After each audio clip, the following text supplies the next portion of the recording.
उत्तर प्रदेश के जनपद बदायूं में वहीं दो तहसील क्षेत्र ऐसे हैं जो सबसे ज़्यादा बाढ़ की चपेट में आते हैं, जैसे कि सैसबान तहसील क्षेत्र है, दातागंज तहसील क्षेत्र है। बदायूं सदर तहसील क्षेत्र का कुछ इलाका बाढ़ की चपेट में आ जाता है। भाई बाढ़ की चपेट में आने से ग्रामीणों के घर, मकान, दुकान और उनकी फसलें डूब जाती हैं, जिससे उनकी ज़िंदगी का गुजर बसर होना बामुश्किल हो जाता है।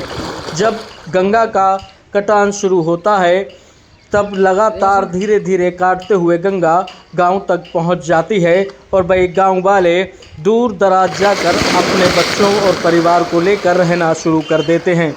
जंगलों में जाकर रहते हैं, जिससे उनकी जान को और ज़्यादा खतरा बना रहता है। वहीं कुछ लोग गंगा के कटान की वजह से जो गंगा के किनारे पे गांव बसे हुए हैं, वह लोग अपने मकानों को खुद अपने हाथों से तोड़ते हुए तस्वीरों में साफ तौर पर नजर आएंगे। झोपड़ियां डाल कर रहते हुए सड़कों के आसपास लोग नजर आ रहे हैं। लोगों का कहना है कि हमारी काफ़ी ज़्यादा धान की और शकरकंदी की फसलें तबाह हो गई और गंगा का अब कटान तेजी से चल रहा है, जिसको लेकर ग्रामीण अपना मकान अपने हाथों से खुद तोड़ते हुए नजर आ रहे हैं। तस्वीरों में साफ तौर पर आप देख सकते हैं किस तरीके से लोग अपनी मेहनत की कमाई से जो मकान बनाते हैं वो तोड़ रहे हैं। वहीं ग्रामीणों का ये भी आरोप है कि अधिकारी वगैरह कोई भी यहाँ पर सुध लेने नहीं आते हैं, दूर से आते हैं, फ़ोटो खिंचाते हैं और चले जाते हैं। काफ़ी ज़्यादा ग्रामीणों का नुकसान इस बाढ़ की चपेट में आने से हुआ है। उनकी कई सैकड़ों बीघा धान की फसल और शकरकंदी की फसल भी तबाह हो चुकी है। हाँ रनिशा, यहाँ क्यों रह रही हो आप अपने खेत में झोपड़ी डाल के? अपना भी नहीं है भाई, दूसरा का खेत है। क्यों रहना हो रहा है यहाँ जब घर नहीं रहा तो फिर क्या रहते, कटेगा घर। बाढ़ में? बाली बच्चों के साथ यहाँ रहते हैं। बाल ही बच्चा तो यहीं रह रहे हैं। कब से लगभग कितना समय हो गया यहाँ रहते हुए? 2 साल हो गए। 2 साल है। कोई अधिकारी कर्मचारी अभी आपके पास आया आज तक? कोई नहीं आया। बाढ़ अभी चल रही है आपके गांव में? हाँ अभी चल रही क्या है। खेतों में भी नुकसान हुआ है? खेतों में नुकसान हो गया, फसल गड़ी गड़ाई चली गई। ऐसे में बच्चों के पालने के लिए क्या करते हैं? अब जो काश्तकार ही करते हैं और क्या करते हैं। फसल तो चली गई आपकी। हाँ फिर फसल चली गई, फिर क्या करें। तो बनती रही, फसल चलती रही और पानी बढ़ो और फसल गई। कितना नुकसान हुआ है फसल? नुकसान ही कजमत पूछो, 10-15 बीघा तो धान हमारे चले गए। पूरे गांव की बात करें तो पूरे गांव की तो कौए मत ही लगभग चले गए 200-300 बीघा धान। शकल तो जाता रही, शकल तो निरी चाहिए। देखो ढाड़ी जो सब गई वही शकल। अच्छा, यहाँ अधिकारी वगैरह कुछ लोग आते हैं? अधिकारी आते हैं, इनसे फोटो लाओ और चले गए। काउ से पूछे ना गच्छे ना तो कौन का बते।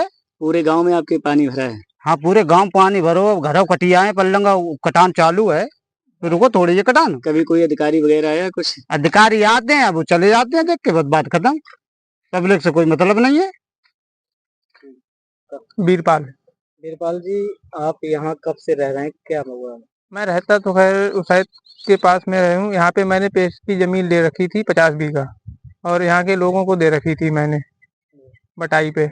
इस बार बाढ़ आने से सब जमीन बेकार हो गई और बहुत ही भारी नुकसान हुआ। अब ये लोग ये कह रहे हैं कि बताओ, घर का तो नुकसान हो गया, जो भी खेती है वो मारी गई है।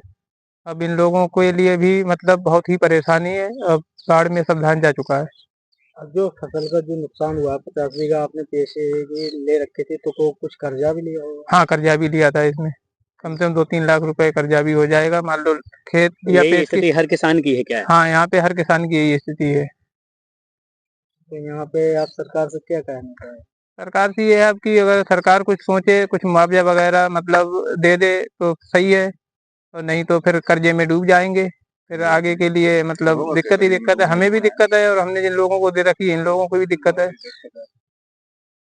अफसान ये खेतों में आप झोपड़ी डाल के रह रहे हैं, क्या कारण है? क्या कारण है? घर कट गया, जमीन कट गई, बटाई पे पैसे की जमीन कर रहे हैं, वो भी फसल सब मारी गई बाढ़ की वजह से? बाढ़ की वजह से 25-30 बीघा शकरकंदी थी, सारी मारी गई। धान करीब 10 बीघा धान था, सब फसल। हर साल बाढ़ आती है आपके गांव हर में? साल बाढ़ आती है, इसकी कोई आज तक कोई सुनवाई व्यवस्था नहीं हुई? कोई व्यवस्था नहीं।